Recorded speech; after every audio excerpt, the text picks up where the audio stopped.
बिस्मिल्लाहिर्रहमानिर्रहीम। Lecture number 3, class 10th, page number 33, programming time 2.2 को आज हम अपने इस वीडियो लेक्चर में डिस्कस करेंगे कि प्रोग्रामिंग टाइम 2.2 किस तरीके से काम कर रहा है। सबसे पहले हम स्टेटमेंट पढ़ते हैं कि इस प्रोग्राम में हमने करना क्या है। ये जो आपने देखा कि फॉरवर्ड स्लैश और ये स्टार लगा हुआ है और ये यहाँ लास्ट में भी ये स्टार और फॉरवर्ड स्लैश लगा हुआ है, तो ये मल्टी लाइन कमेंट्स को रिप्रेजेंट कर रहा है। पहली बात तो ये माइंड में रखनी है। फिर लिखो this program take as input the price of a box. हमने यानी इनपुट क्या लेना है, प्राइस ऑफ अ बॉक्स, ठीक है, box of chocolates and the total number of chocolates. एक तो हमने प्राइस को इनपुट करना है बॉक्स ऑफ चॉकलेट को, और दूसरे नंबर पर हमने इनपुट करना है total number of chocolates in the box, कि कितनी चॉकलेट्स हैं एक बॉक्स के अंदर।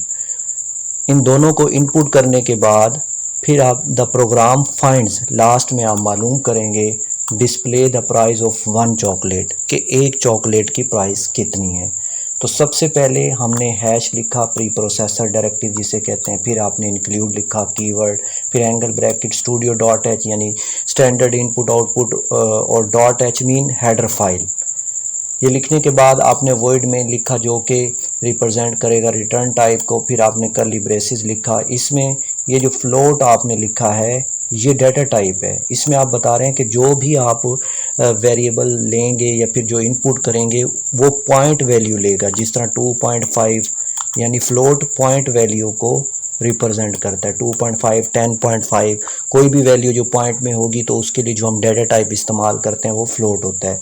Box price, number of chocolates, unit price, ये तीनों क्या हैं, वेरिएबल्स हमने बना दिए। किस टाइप के, फ्लोट टाइप के। इसके बाद उसने लिखा print F please enter the price of whole box of chocolate, कि पूरे चॉकलेट के बॉक्स की क्या प्राइस है उसको आप एंटर करें।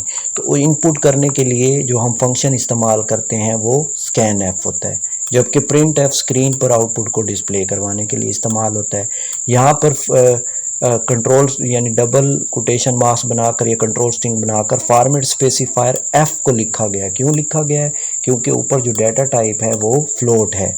इसके बाद एड्रेस ऑपरेटर लिया।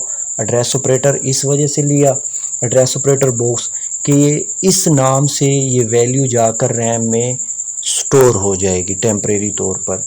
फिर इसी तरह print F please enter the number of chocolates in the box, कि कितनी नंबर ऑफ चॉकलेट्स हैं वो इनपुट करने के लिए आपने फिर दोबारा स्कैन एफ लिखा। स्कैन एफ इनपुट लेता है यूज़र से, फिर फॉर्मेट स्पेसिफायर एफ लिखा क्योंकि आप पॉइंट वैल्यू देंगे, नंबर ऑफ चॉकलेट्स लिख देंगे।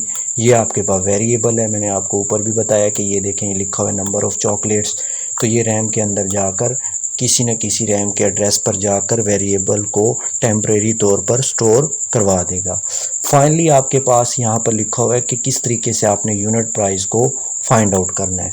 तो यहाँ पर यूनिट प्राइस किस तरह से निकलेगी, बॉक्स प्राइस यानी उसकी बॉक्स की प्राइस कितनी है और डिवाइड कर देंगे आप नंबर ऑफ चॉकलेट्स को। तो लास्ट में आपने प्रिंट एफ किया और यहाँ पर लिखा the price of a single chocolate is format specifier F, कि जो एक सिंगल चॉकलेट की प्राइस आएगी वो भी पॉइंट वैल्यू में आएगी, क्योंकि यहाँ पर आपने क्या लिखा है, ऊपर डाटा टाइप फ्लोट था तो उसका आंसर भी फ्लोट में आएगा, पॉइंट में आएगा और यूनिट प्राइस प्रिंट हो जाएगी। अब देखिए इसका मैंने आउटपुट लिखा हुआ है। तो यहाँ पर उसने लिखा है please enter the price of a whole box of chocolate. आपने कितना लिखा, इस लाइन में आपने इनपुट किया सपोज 150। फिर आपने लिखा please enter the number of chocolates in the box, वो आपने 50 लिख दिया। अब ये the price of a single chocolate is 3.0, ये किस तरीके से आया, आप इसको सिंपल डिवाइड कर दें, मीन 150 को आप अंदर रखें और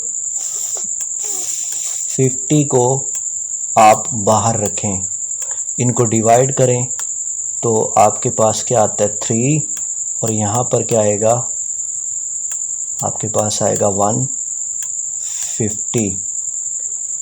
तो यहाँ पर 0 आया, यहाँ पर ये जो 3 आया है आपके पास, ये डिवाइड को रिप्रेजेंट कर रहा है। जो अभी हमने लास्ट टाइम वीडियो जो पढ़ी थी, जो लेक्चर हमने डिस्कस किया था, ये उसी से रिलेटेड, जिसे आप कांस्टेंट भी कह सकते हैं। तो यहाँ पर 3 ये आ गया, 3 ये आपके सामने निकाला है। 3 जब 50 को आप मल्टीप्लाई करेंगे 3 से तो 150 आता है। 0.000 इस वजह से लिया है क्योंकि ऊपर जो डाटा टाइप है वो आपने फ्लोट लिखा हुआ है। इस वजह से जो आपके पास आंसर आ रहा है, कंपाइलर जो आपको रिटर्न कर रहा है, वो आंसर पॉइंट वैल्यू में रिटर्न कर रहा है। Thank you.